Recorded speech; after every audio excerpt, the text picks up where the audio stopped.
Welcome to strong dictation. Dictation 5 second बाद शुरू होगा। Ready start.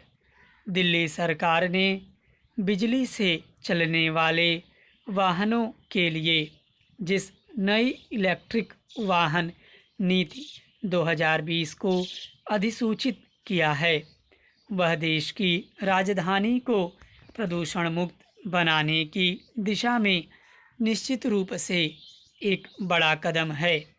लंबे समय से यह प्रयास चल रहे हैं कि देश में बिजली से चलने वाले वाहनों को बढ़ावा दिया जाए ताकि शहरों में तेज़ी से बढ़ रही वायु प्रदूषण की समस्या से निपटा जा सके। इसी कवायद के तहत दिल्ली सरकार की कैबिनेट ने पिछले साल दिसंबर में ई वाहन नीति को हरी झंडी दी थी। नई नीति में सबसे ज़्यादा जोर इसी बात पर दिया गया है कि बिजली वाहनों के इस्तेमाल को बढ़ावा देने के लिए लोगों को हर स्तर पर सुविधाएं दी जाएं।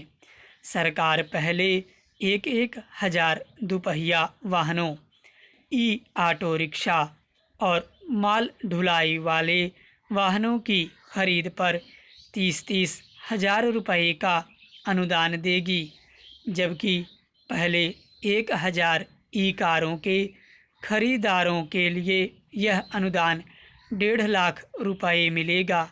किसी भी ई वाहन खरीदार को पथ कर और पंजीकरण शुल्क नहीं देना पड़ेगा।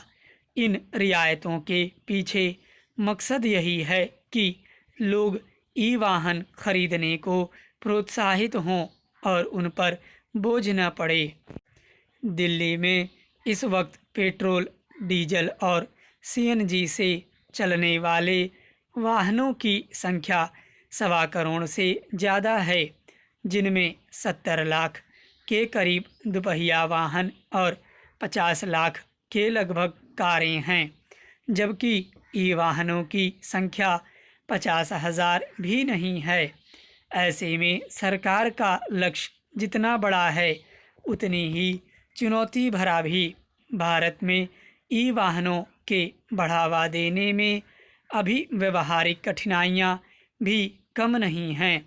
सबसे बड़ी समस्या ई वाहनों के सफल परिचालन के लिए चार्जिंग स्टेशन जैसी बुनियादी सुविधाओं की है। इसलिए सरकार ने घरों में चार्जिंग पॉइंट लगाने तक का बंदोबस्त किया है और इसके लिए भी सरकार अनुदान देगी।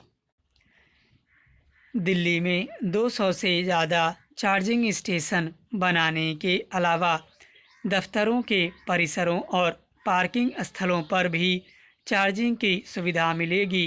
अगर ई वाहन खरीदने में लोगों की जेब पर बोझ न पड़े और बैटरी चार्ज करवाने के लिए धक्के न खाने पड़ें, तो निश्चित रूप से लोग बिजली वाहनों को प्राथमिकता देंगे। अब ज़्यादातर वाहन निर्माता कंपनियां बिजली के वाहन बनाने की दिशा में बढ़ चुकी हैं, लेकिन अभी सब कुछ प्रयोग के स्तर जैसा ही है। भारत में ई वाहनों का प्रयोग अभी शुरुआती चरण में है, इसलिए इसे लेकर लोगों के मन में यह शंका हो सकती है कि सामान्य वाहनों की तरह बिजली वाहन भारत में खरे उतर भी पाएंगे या नहीं। इसमें कोई संदेह नहीं कि आने वाले वक्त में बिजली के वाहन की शहरों और महानगरों को वायु प्रदूषण से निजात दिला सकते हैं। सबसे ज़्यादा प्रदूषण डीजल वाहनों से होता है, इसीलिए कई कंपनियों ने पिछले कुछ सालों में डीजल वाहन बनाने भी कम कर दिए और बिजली से चलने वाली गाड़ियां तैयार करने की दिशा में पहल की है। सरकारी स्तर पर नीतियां बनाने से कहीं ज़्यादा बड़ा और चुनौती भरा काम उन ठोस तरीके से अमल का है। देश में कई मामलों में इसके अनुभव कोई बहुत सुखद नहीं रहे हैं।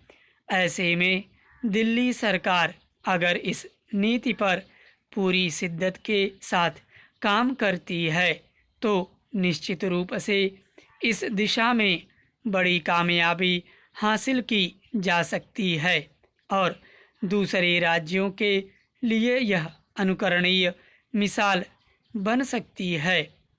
स्टॉप।